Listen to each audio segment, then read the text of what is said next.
All right. Can everyone hear out to the back of the room just fine if I stand like this and speak? All right.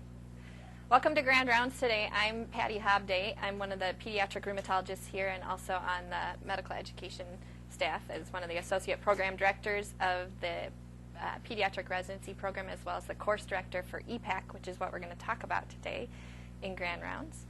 And also today, Dr. Betsy Murray will be presenting, whom many of you already know, in developmental and pediatric or behavioral pediatrics. So good morning, everyone. Thank you so much for joining us. We are truly delighted to have this opportunity to talk to you about a very exciting educational innovation project. We at the University of Minnesota in the Department of Pediatrics have the great privilege of hosting this project, EPAC, Education in Pediatrics Across the Continuum. And we especially are very proud to be part of the faculty community that was asked to take this project on. Many of you have heard a little bit about this project. Some of you have heard a lot about it.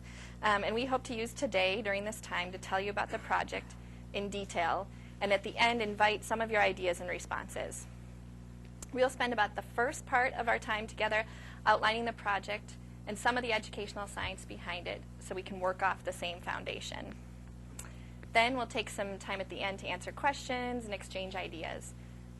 We are grateful to the support of our faculty colleagues for helping us build this project, our consulting faculty, and our departmental and medical school leadership individuals, all of whom are too numerous in a single slide to acknowledge. So here's our core project team.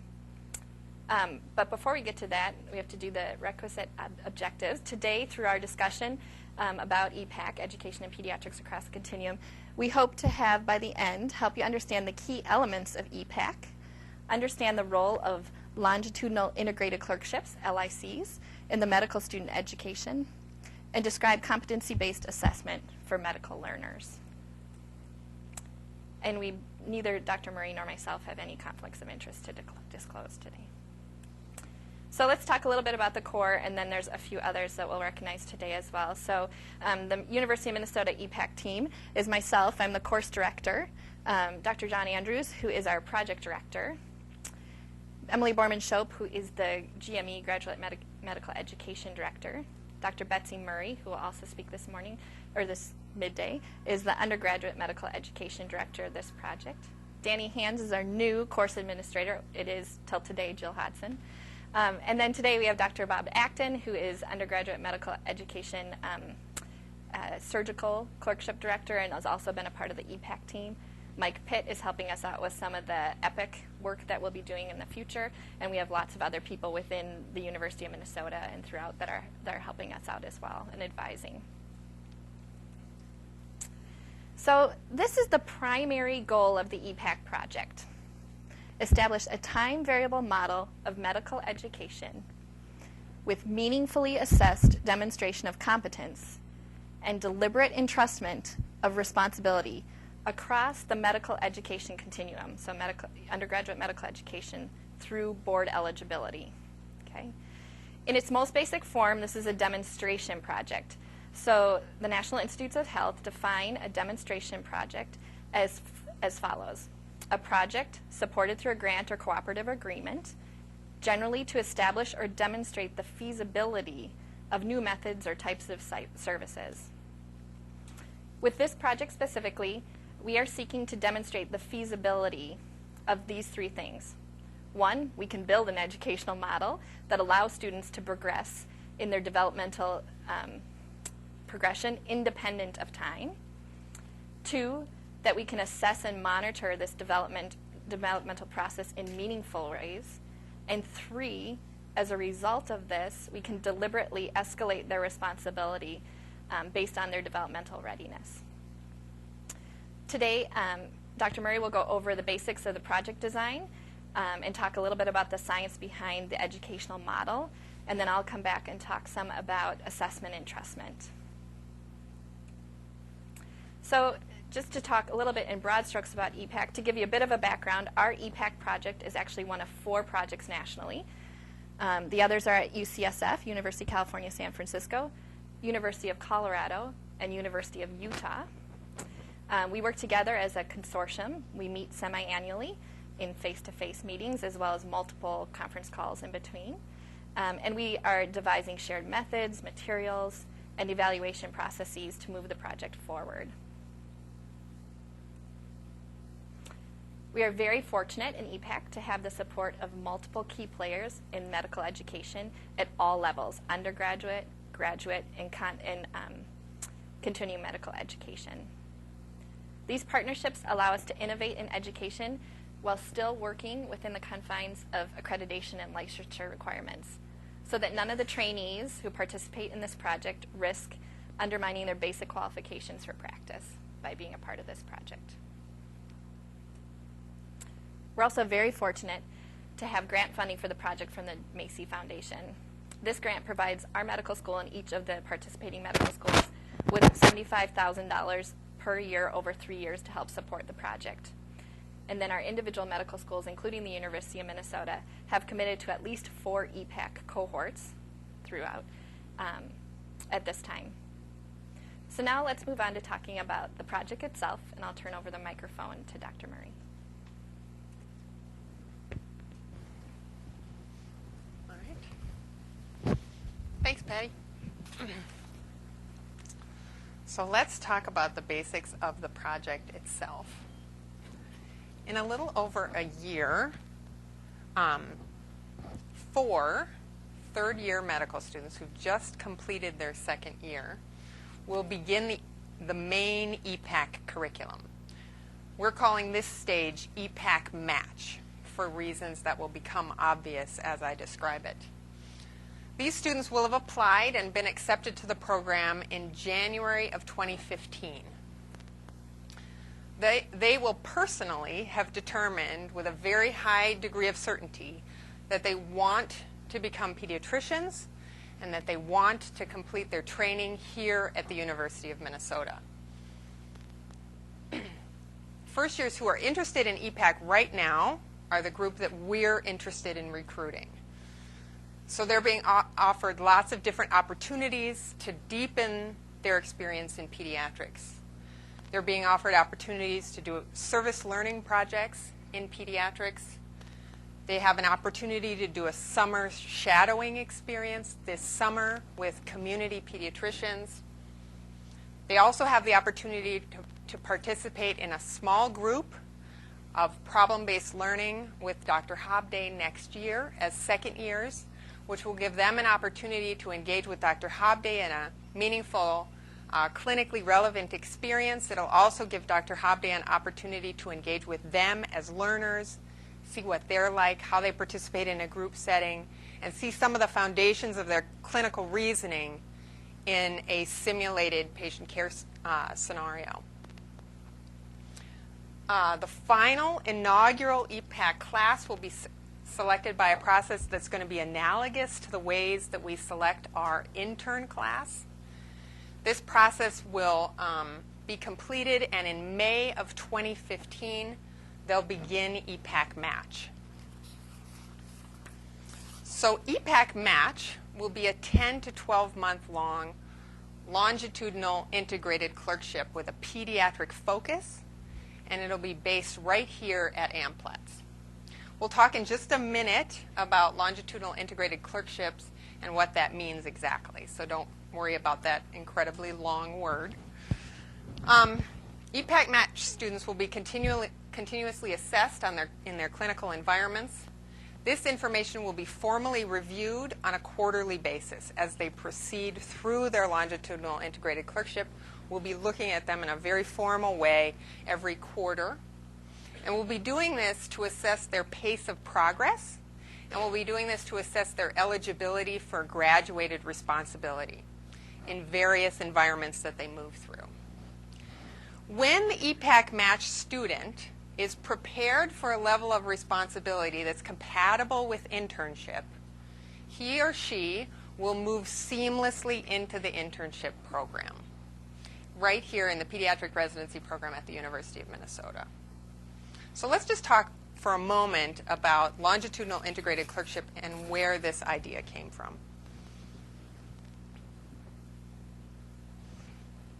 So the University of Minnesota actually has a very long history in educational innovation in particularly this way. One of the country's first longitudinal integrated clerkships, the Rural Physician Associate Program, was started here back in 1971, before I was born. And recently, a version of the same program, MetroPAP, was developed for the urban underserved. We also have a program called the Urban Community Ambulatory Medicine Project that combines family medicine, primary care selective, and an additional 4-week elective to create a 12-week longitudinal experience in family medicine. We're also anticipating the development of a brand new longitudinal integrated clerkship at the VA. And this will be starting right around the same time as EPAC. So the University of Minnesota has a very long, very deep history in educational innovation and a very deep history in longitudinal integrated clerkships. So we are very fortunate that this is not a new idea at this institution.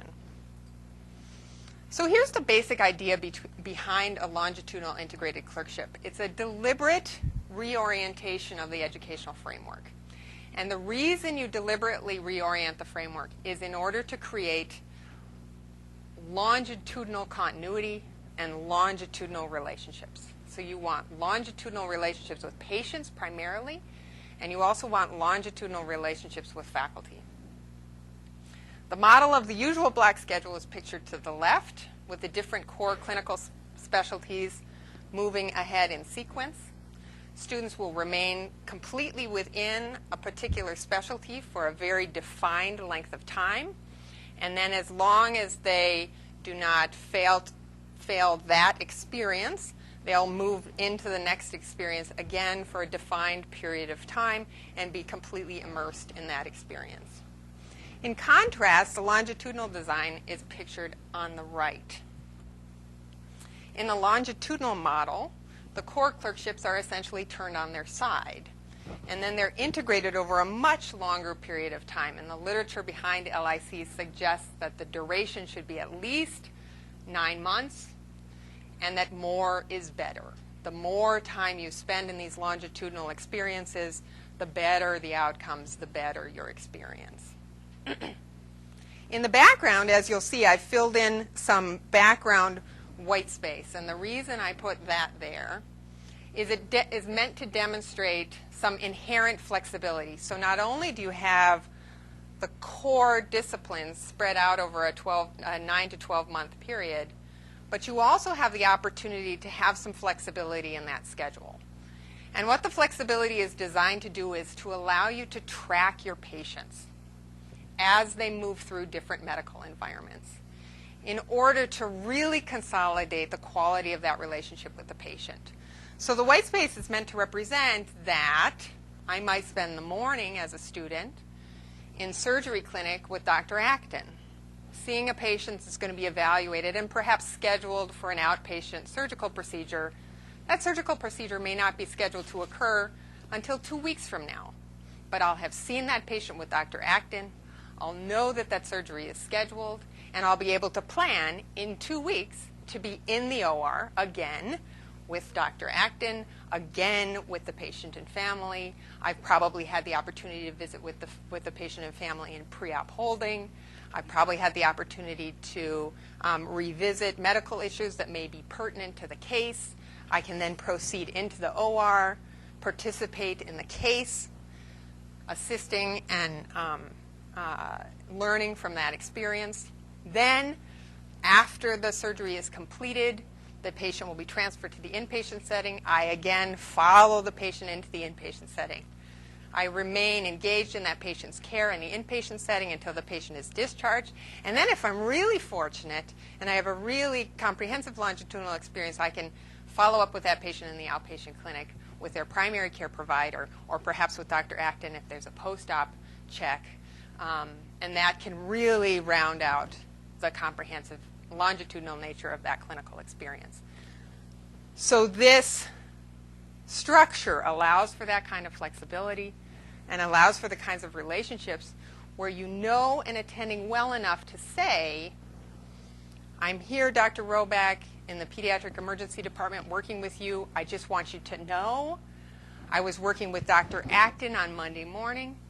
He's got a surgery scheduled that I'd like to assist with at 2 o'clock this afternoon. I'm planning on heading up there to do that. This is a patient I became familiar with working with Dr. Acton. I'll go up, I'll assist with the surgery at 2, and I'll check back in with you at 4, because I anticipate that process taking up a couple of hours. Those kinds of relationships allow for that kind of flexibility and that kind of movement of students between different environments. So how does this actually look when you look at a schedule, for example? So this is a schedule that I just harvested off of a variety of different schedules that are out there, but it gives you a sense of how the different core disciplines are integrated into a weekly schedule. In the background, remember, as the students move through these different environments, they're beginning to cull a group of patients that will represent their patient panel. So if you're in the emergency department and you see a patient who also receives their primary care where you're doing your outpatient clinic, you can pull that patient into your patient panel. And now Tommy Johnson is on your patient panel. And you now will follow that patient in a completely patient-centric manner anytime Tommy Johnson intersects with the medical environment. So each of these represent not only a discipline-specific educational experience, but they also represent opportunities to capture patients with different health issues who are intersecting with the healthcare environments for different reasons, all sort of titrated based on the kinds of environments that you're spending time in. Now, obviously, as you follow patients in a patient-centric manner, this is all going to have to be prioritized according to some kind of understanding of what's important. So, for example, if you were following somebody in OB clinic, it would be very important for you to follow them longitudinally when they delivered. If you're on a 9 to 12 month long longitudinal integrated clerkship, the likelihood that you would be able to attend a delivery of a patient that you would hope to longitudinally follow would be rare. So we'd really want to elevate that experience. But Tommy Johnson with a long-term chronic illness who's showing up to the laboratory, which he does every 4 weeks, and is going to get a blood test, probably isn't a significant clinical encounter that you're going to want to participate in for sure. So that could be a low priority clinical encounter as opposed to a high priority. And what we'll be doing is we'll be setting up sort of a prioritization guideline that we'll be sharing with our students and sharing with our faculty to help them organize their schedule in such a way that they're getting the highest yield clinical experiences that maximize their relationship with faculty and maximize their relationship with patients and maximize the depth and meaning of their education.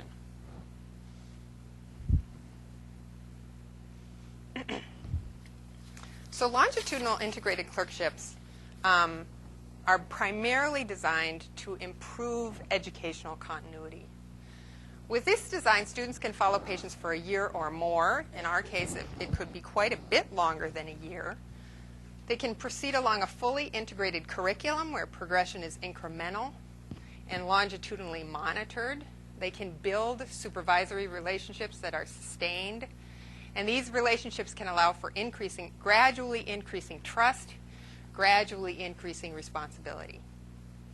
In designing the LIC, these are the types of educational continuity we'll be working to maximize.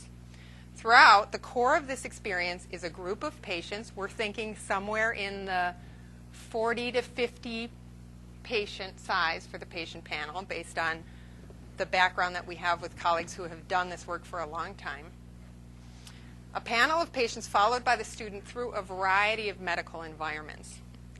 In EPAC, this is particularly exciting because combining an LIC with seamless entry into the residency program means that students could potentially follow this cohort of patients for 5 years or more, which could be really exciting.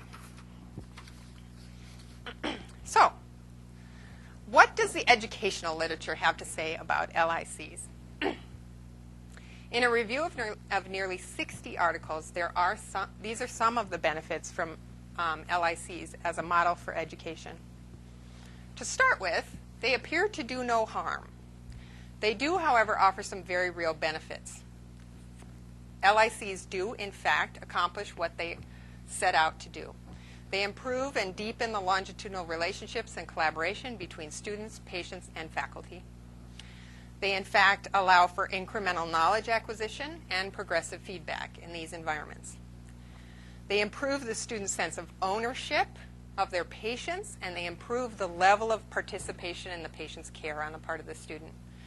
From a faculty perspective, the students become a source of real added value as they continue to accumulate a deepening knowledge of all of the patients in their patient panel.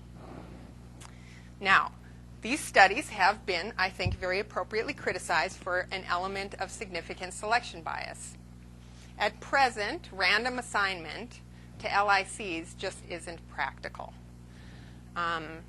So you can certainly make an argument that these outcomes are a result of students self-selecting for this longitudinal experience. However, there is one study that's quite strong that mirrors these same effects that did compare. The comparison group was sort of a waitlist control. There were a group of students who applied for the LIC, and then the students who participated were randomly selected. So there is a study that duplicates these results that was designed in a more random assignment kind of way, which is reassuring. So for these reasons, we're very excited to be able to develop the EPAC pediatric-focused LIC right here at AMPLATS. This process that we've been talking about and its integration into residency will depend on a well-developed system of learner assessment. And I'm going to turn it back over to Dr. Hobday to talk about competency-based assessment and learner advancement. Thanks.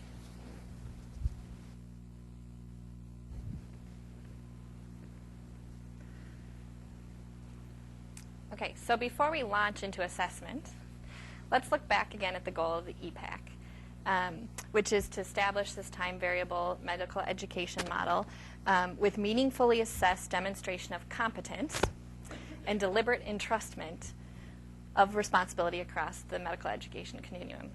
Now, I don't know about you, but for me, before I was in this role, that's a lot of buzzwords that sort of get thrown around. You sort of have the gist of what they mean, but it's something that I want to talk through about what do those things mean, what's going on nationally in those areas. Okay. We told you earlier that an EPAC match student will be continuously assessed and then reviewed formally quarterly, sort of in the a la the clinical competency committee way. And then they will be moved seamlessly into the pediatric residency program when they're prepared for a level of responsibility compatible with internship. But the big question is, how do we know when a learner has reached that level of UME, GME transition? What does it actually look like, or what should it look like? What responsibilities need to be entrusted without direct supervision at that point in time? Currently, our model is essentially as long as you complete your 4-week, 8-week, 12-week block education or blocks of clinical education, and in Minnesota terms, you weren't too bad, you get to graduate at the end, and you passed your tests, etc. So we don't, although we may have an idea of what that UME, GME graduation point is, we don't really have, no one really talks exactly about what things you actually have to do. Or we don't talk about that a lot. In the next several slides, I'll discuss competency-based assessment, which will certainly be the cornerstone of being able to assess the learner in EPAC match and advance them through this continuum when they achieve the level of competency. So in broad strokes, competency-based assessment looks at educational outcomes. And there are two main conceptual frameworks within competency-based assessment: competencies and entrustable professional activities, or EPAs. In medical education, in the competencies framework, the outcome is what a physician looks like in various domains of their job throughout their development. So what the physician looks like, various domains of their job throughout their development. Entrustable professional activities, a little different. The outcome is what the physician learner can do with what kind, if any, of supervision throughout their development. So what can you do with what kind of supervision throughout your development? So nationally, there's been a lot of work in medical education in defining competencies and entrustable professional activities at the levels of medical education continuum. In the next few slides, I'm going to highlight some of that. So with regards to competencies, to give an example that we're all quite familiar with because we are either in or working with graduate medical education, in 1999, the ACGME, as we know, described what the graduating resident physician should look like in 6 core competency domains. And these are patient care, medical knowledge, practice-based learning improvement, systems-based practice, interpersonal and communication skills, and professionalism. So we all know that lingo. And then they went on and they said those are kind of 10,000-foot descriptions. For example, in patient care, the competency says the resident is able to provide patient care that is compassionate, appropriate, and effective for the treatment of health problems and the promotion of health. 10,000-foot description. And then subsequently, each competency was divided into sort of subpoints or subcompetencies. For example, if you took one subpoint of that patient care competency, core competency, that resident should gather essential and accurate information about their patients and communicate effectively, demonstrating caring and respectful behaviors when interacting with patients and their families. But when you look at that, it says, so really, what does that still look like, and how does that look as you move through your development as a physician? So that's where milestones come in. So we hear this competency, subcompetency, and milestones a lot. These milestones essentially serve as benchmarks on the developmental roadmap of a physician from start of clinical education to board eligible to beyond in continuing medical education. So in 2009, the ACGME and the American Board of Pediatrics jointly launched the Pediatrics Milestone Project. And a part of their mission was to identify the benchmarks, or the milestones, and expected performance levels across this medical education continuum. And this hopes to ultimately help identify and develop tools for meaningful measurements of achievement or assessment. Again, many of us have varying amounts of exposure to the pediatric milestones. The last publication of this was last January 2013. And for residents, this is what you're actually being evaluated for on every 6 months and reported to the ACGME, same for fellowship in the upcoming months. And they are currently being extended in both directions, continuing medical education as well as backwards into the undergraduate medical education. So there's milestones kind of going both directions. And these milestones provide that framework for assessment and development in key dimensions of a physician's development. For example, and you may have seen this, in the pediatrics milestones, back to that patient care subcompetency that we talked about, gathers essential and accurate information about the patient. This is what it may look like across the continuum of milestones for a physician in their life as a physician. So that's across the x-axis. And these are small, but just to sort of say in level 1, which is the lowest level or the earliest level of development, gathers too little or too much information following a template regardless of what the chief complaint is, regardless of what the family's telling you. Can't gather, filter, prioritize, or connect them together. They're just basically getting information. Whereas if you're the, exceptional practicing physician, you have sort of well-developed, instant things that come to you intuitively that adjust how you gather your information. You know the subtleties without thinking about it. You can teach it, those sorts of things. And then in between is sort of as you move along that progression. So to review, in the competencies framework of competency-based assessment, the outcome is what a physician looks like in various domains of their jobs throughout their development. And now briefly we'll move on to review entrustable professional activities. So entrustable professional activities, these describe routine activities of a pediatrician or a physician of another specialty and focuses on the level of supervision needed to carry that out. The targeted question becomes, is the learner ready to be entrusted to perform this activity, professional activity, without direct supervision? And currently, for example, currently the AAMC is drafting a short list. It's 13 at present. It's in its second to last draft, I believe, that all entering residents, or essentially all medical doctorate graduates, should be able to be expected to perform on day 1 of residency without direct supervision. So that is, a supervising physician does not need to be physically present with the resident and the patient for them to do it. So 13 things a first day intern should be able to do without direct supervision. And these are called core and trustable professional activities for entering residency, or CAPER. Not the food, the other stuff. And currently, the American Board of Pediatrics is also working on a set of EPAs for a board-eligible pediatrician. So right now, there's a moment of synergy, both for undergraduate to GME transition and GME to board-eligible time, drafting these EPAs. So back to EPAC. Within the EPAC project, we are seeking to demonstrate the feasibility of the 3 things I told you about earlier. That we can build an educational model that allows students to progress in their development independent of time, that will assess and monitor this developmental process in meaningful ways, and that we can deliberately escalate responsibility based on their developmental readiness. In the national and international world of medical education, EPAC is launching at a time when much work has been done and is being done on describing what this looks like, what the competencies are, what the EPAs are across this education continuum. And so right now we are fortunate to have well-developed frameworks, as I've sort of alluded to in the last few slides or given some examples. The next step is operationalizing this, and this is one of the exciting roles that EPAC can play in the medical education world, is helping operationalize this in a pilot project, well-supported atmosphere. Currently, there's no good one tool or set of tools to assess where a learner is with regards to milestones or EPAs. Many people are working on doing that right now, as many of you who are in fellowships in graduate medical education are well aware of. And that is where one of our challenges stands and underlies the importance of this project.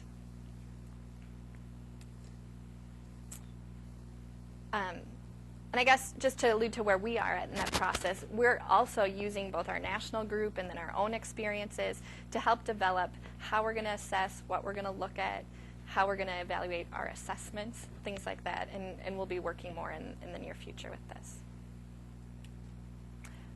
So in conclusion, we hope that at the end of this portion of today's Grand Rounds, you now better understand the key elements of the EPAC educational project, that you understand the roles of longitudinal integrated clerkships in medical student education and in EPAC, and that you better understand competency-based assessment for medical learners and what's going on kind of at a 10,000-foot level nationally. At this point, we'd like to take some time to answer questions and share ideas. We're quite certain there'll be questions and interest in what this EPAC project is looking like, or some insight on things that you'd like to share. So at this point, I'll have Dr. Murray come back up, and then Dr. Andrews also going to join us up here. And we'd be happy to take questions, comments, and the like.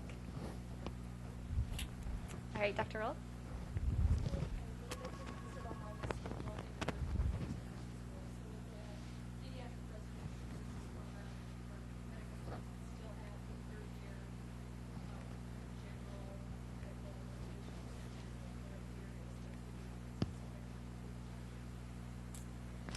Do you want to speak to that? So the question was, for the tape, I have to repeat the question. So the question was exactly how this will work and whether the students will progress through their core clerkships as usual in the block model in the 3rd year and then do this longitudinal integrated clerkship in the 4th year, or if it's going to be something different. And it is going to be something different. So what we've done with the longitudinal integrated clerkship is they'll start that in May of their 3rd year. So the very beginning of their 3rd year, they'll start the longitudinal integrated clerkship, and all of their core clerkships will be woven into that experience.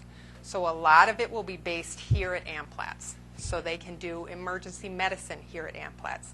They can do psych here at AMPLATS. They can do, obviously, inpatient pediatrics here at AMPLATS. They can do surgery here at AMPLATS. We have a really nice opportunity to do OB, maternal fetal medicine here at AMPLATS. They can do substantial outpatient experiences at Fairview Children's Clinic and in all of the different outpatient experiences that are sort of based at or affiliated with AMPLATS. We're also thinking really strategically about how to integrate family medicine into this. We've been thinking a little bit about Smiley's Clinic, and in particular family medicine clinics that serve a population that is likely to be admitted to AMPLATS or admitted to the University of Minnesota Medical Center. We're interested in taking advantage of our Med-Peds colleagues who routinely traverse the river to provide care to adult patients at University of Minnesota Medical Center. So we'll be integrating very deliberately all of the different core clinical clerkships into the longitudinal experience that'll last for 10 to 12 months. That time will really be meant to represent their core clinicals, essentially. And the math works. If you take the core clinicals, you add up all the weeks, you get 48 weeks. You give them a little vacation, that's a year. So the math works. We believe that this model is a better design because it allows for this really exciting opportunity to have longitudinal faculty relationships and longitudinal patient relationships in all of those patient populations, adult as well. Joe? Yeah. So based on this model, an individual in medical school could be confident enter the internship at any point in time after their third year of medical school? Right. Correct? And then they could kind of rank into that at in November.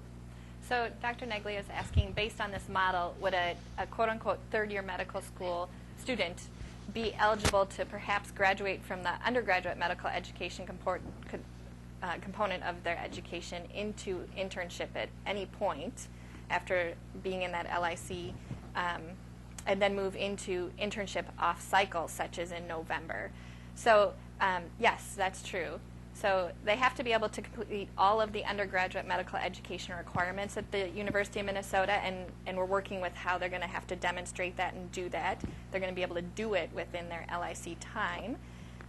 But we'll meet these quarterly times, and we're talking about sort of prioritizing people as most likely to be ready within the next 3 months, definitely ready, or not at all close to being ready to graduate to the GME portion.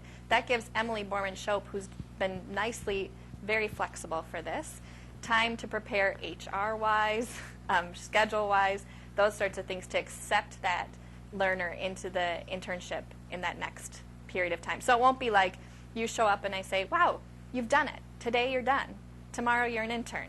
We have some sort of realistic expectations that there'll be some lag time. And we're also building sort of some ideas for then a boot campish time to really get people up and running of what does it mean to be a pediatric resident. So doing a little bit more inpatient time, more sub-I type time things in that lag time between the two. Yeah. Good. So really interesting opportunity here to assess these learners at these timelines. Did you have something built in that would somehow compare the learner that meets this benchmark at 18 months or whatever to the typical student that hit 24 months?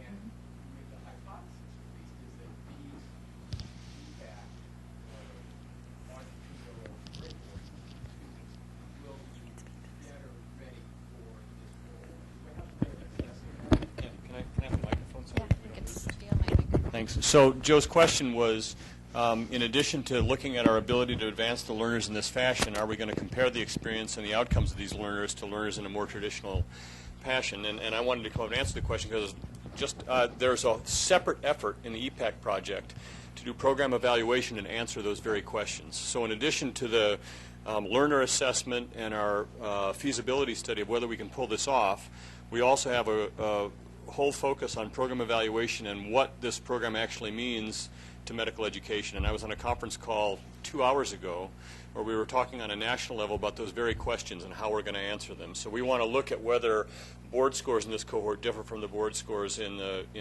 learners in a traditional path. We want to look at whether measures of the stress that this program might put on the learners are any different than traditional medical students. They have higher or lower rates of burnout, or do they have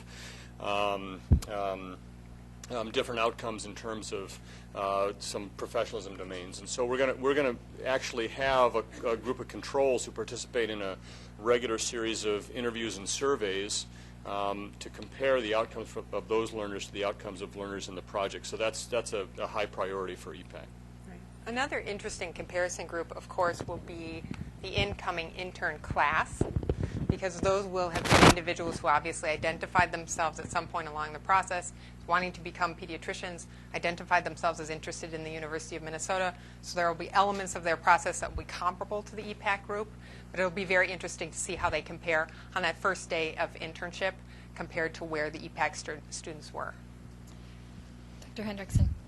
Have you given any thought to the trade-off between depth and breadth? This is I'm admittedly biased by my status from in emergency medicine, where we're not about longitudinal at all. But I feel like the curriculum is very focused on following the same patient forever, which is a way to learn one type of thing. But if you end up with a patient panel that has a certain number of particular conditions, you learn a lot about those particular conditions, which you might learn nothing about other conditions. And I think especially like your surgery approach might bias toward the kind of surgery problems that start in clinic, for example. And then, whereas at least with the old way, you spend 2 months with the surgeons, everything they see, you see a lot of different things. And I feel like this is a very outpatient, long-term problem kind of a focus. And I wonder about the balance of patient care, which is really good. So to summarize your question, the question is, are we sacrificing depth, or breadth by smaller amounts of depth, by having these sort of patient panel specific things? So the patient panel is one aspect of the longitudinal integrated clerkship, and it's an important part for the reasons that Dr. Murray talked about throughout the talk today. But we aren't getting rid of the experiences that you know as block education. We're spreading them out over time. So you're still going to have the same number of intersections in the pediatric emergency room or acute care setting. You're still going to do, it just won't be 4 weeks back to back. It'll be spread out over time. And so you'll still see what comes in the door in ER. You'll still see what comes in the door in your outpatient clinics. You'll still have inpatient time. You'll just have this other element as well. And there'll be prioritizations that Dr. Murray alluded to as far as what pulls you away from those home bases. So when she showed you, it was sort of the white schedule, weekly schedule. Each half day was home-based in a particular activity. So let's say, because you're from emergency medicine, Monday mornings are your half day with you in emergency medicine, peds and ER. You are there doing your thing with peds ED unless something meets that priority list to pull you away. Your woman that is 40 weeks pregnant is going into labor, and then you leave and go to that labor. Or the person that Dr. Acton's going to do surgery on is scheduled for that period of time.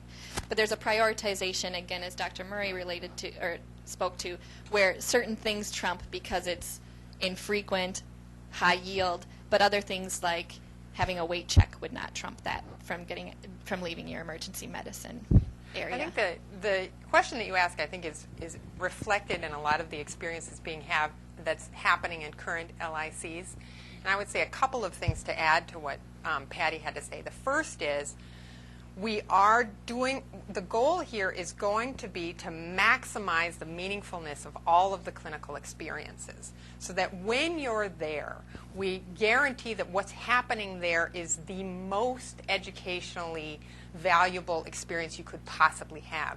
So in an emergency medicine setting, for example, you're having repeated high-quality, high-speed, high-frequency educational experiences. But in other settings, there may be episodes of downtime.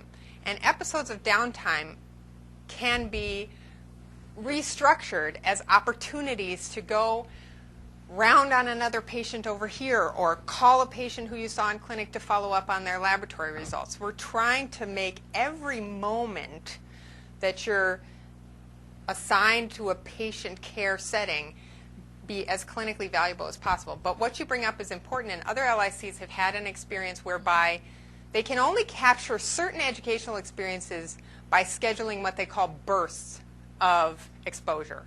So you'll spend 3 solid days, 4 solid days in a particular setting, and the settings that you raise are the settings that they have found this to be helpful.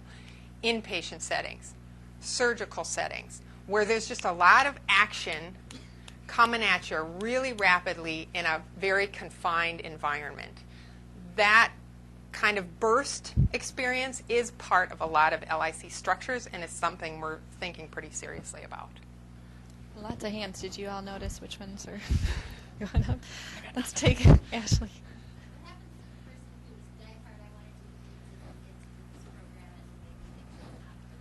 Yeah. So the question is, what happens if they're die hard for this, get into it, and then actually this isn't what we want? So up front, we're trying to avoid that with making sure they've had clinical experience in pediatrics. We're asking them to basically commit to a career in pediatrics before they do any, in a traditional setting, any clerkships. And so previously it's been talked about in this environment, but pediatrics is actually one of the most durable decisions that people make. So first-year medical school students that go in saying they're going to be a pediatrician are among the most likely to continue with that decision. So that's helpful. But the other thing is we have to be mindful of that, and that's why we have to meet all of the undergraduate medical education requirements so that we're not basically shooting someone in the foot if they have that experience. There'll be certain particular opt-out moments built into the curriculum. There'll be times where it's like, if you opt out, this is a huge deal, and you really have to consider, just like once you sign on to a residency, that's a big deal to opt out. But it's their education, and we have to respond to that. And if they deem that they aren't fit for pediatrics, then we have to adjust to that. So they're not held hostage. And there's some sort of pre-work we're doing to try to avoid that, but also some well-scheduled in opt-out points. Yeah, Bryce?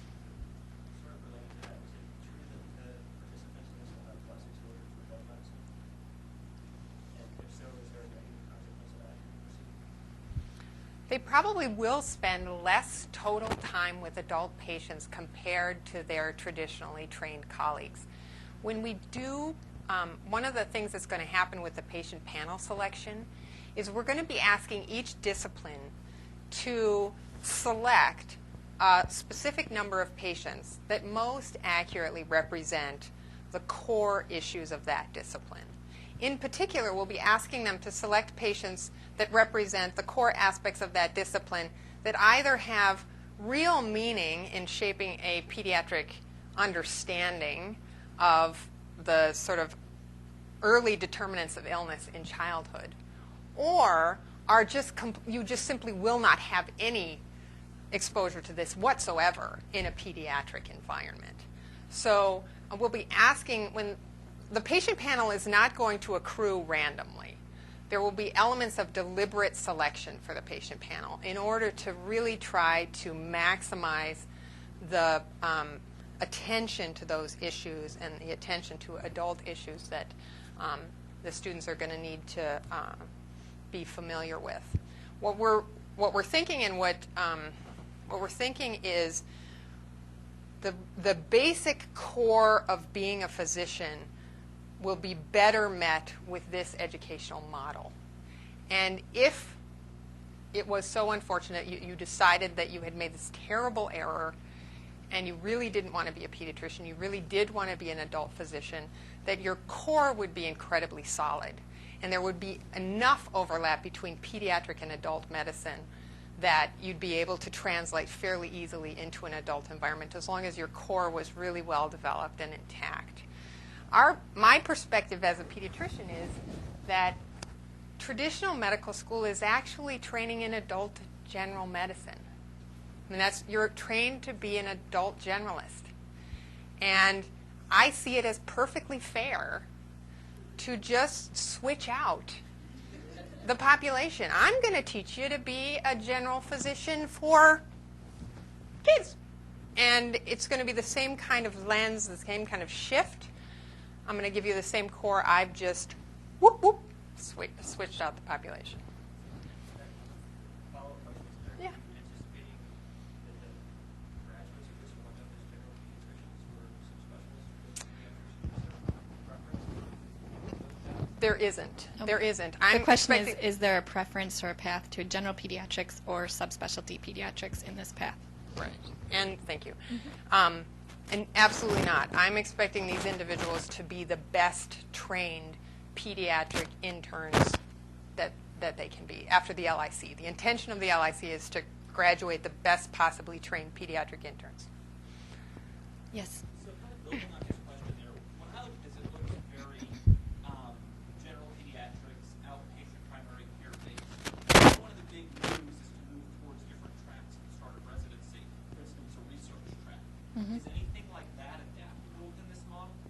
Currently, so the question is there anything adaptable within this model to serve tracks? Meaning if you want to do a research tract within this model. This is a pilot program. This is the first pilot project as this one.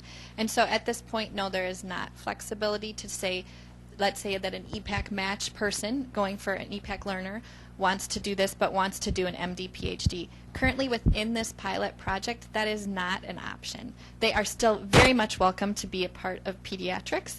They are still very much welcome to pursue that in the traditional realms, and you guys can correct me if I'm wrong in saying this, but that is not built into this project yet.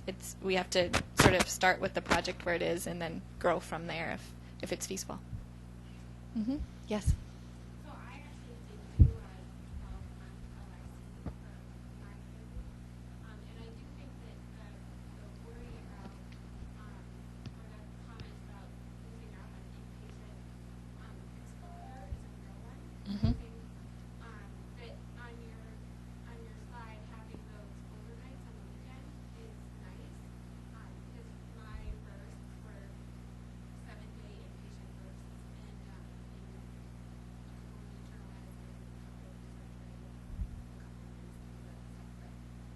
but you do lose out on the following a patient from the beginning of their hospital stay. Mm-hmm. For me, as a pediatrics agent, that was a difficult transition and have done enough. That being said, I could deliver a patient from another on Tuesday and then round up in the nursery on Thursday. Mm-hmm. So the comment is that, yes, it's a very real concern that you would miss out on some inpatient experiences where you're actually following from start to finish one patient in the inpatient setting, and that Holly appreciated the fact that there were sort of burst out times that were at high yield times, maybe overnight, etc., and commented on that. In addition to these burst out times, we do expect the transition time between when they actually meet requirements to be an intern eligible person to starting residency, that we will have a very real boot camp experience in addition to help with some of the things that you identified as well. I also think that without having done a more traditional fourth year, like doing that was very beneficial. Being able to pick out some of those more specialized things, like doing a radiology, doing a SFI, Mhm. those are very important. Absolutely. Very good. And there's no intention as part of this project to insist that students move into internship or residency at any particular time. We just are hoping to demonstrate that they are qualified to do so. And once they're qualified to do so, they have met the requirements, they're developmentally advanced enough to do the work that needs to be done as a pediatric intern, they are eligible. But it will be an individual negotiation with each EPAC match student how they want to make that transition, the speed with which they want to make that transition, what they want to do before they make that transition. All of those kinds of things will be individually negotiated. And to your point, that was what you developmentally needed in order to feel ready to move on to the next step. So it's also being learner responsive to have that time. Yes? One more. Dr. Pitt. One question is, I was just thinking of the surgery comment about how the depth versus breadth, and then I kind of started thinking from my own surgical experience, which was as a resident, a med student, a month of thoracic where I saw a bunch of lobectomies, and a month of Whipple procedures, 10 hours of just pulling back and not even seeing what's going on. So the almost what I learned on surgery was the gravity of cutting into a patient and how to deal with post-op complications, but it was not breadth by any means in the traditional model. The breadth might have come in cramming for a shelf. So my question, you might have referenced this already, but will the traditional shelf assessments be a requirement? Because there is, I think, some validity into, like, I have learned this at one point in my life. So the question is, will the traditional shelf exams be a part of this? And the answer, in short, is yes. And they'll have all of the same available. Each clerkship within the undergraduate medical education realm has some prep experiences. So usually cases that they have to prepare with, and then just sort of everyone's known things that they get ready for their shelf exams with. But they'll all have to pass their shelf exams and study for shelf exams. They all have to pass MBME Step 1, Step 2, clinical knowledge, clinical skills. So yeah, that will still be a part. of their experience? I think absolutely they'll have to take the exams. I would say about a third of our current clerkships are working off of a set of online self-paced modules, and the written examination is a reflection of that material. So there's nice self-pacing that is possible out there. The other thing to remember for this group, if they proceed through the EPAC program, these become things that they have to pass, but are not the kinds of high-stakes engagements with written exams that they might be in other environments. Rocking out on step 1 is really not going to change your trajectory in any meaningful way, aside from being a point of pride at a cocktail party. So hopefully we can marry a less, an obnoxious cocktail party, hopefully can marry a less high-stakes environment with the need to successfully complete those elements. In respect to people's times, we're going to have to wrap this up. We'll stay up for a few minutes. I have to go up to clinic, so I'll only be here for a few minutes, but Dr. Murray and maybe Dr. Andrews can stay a little bit longer. Thanks so much for your Thank you, attention and everybody. active discussion. Thank you for your questions.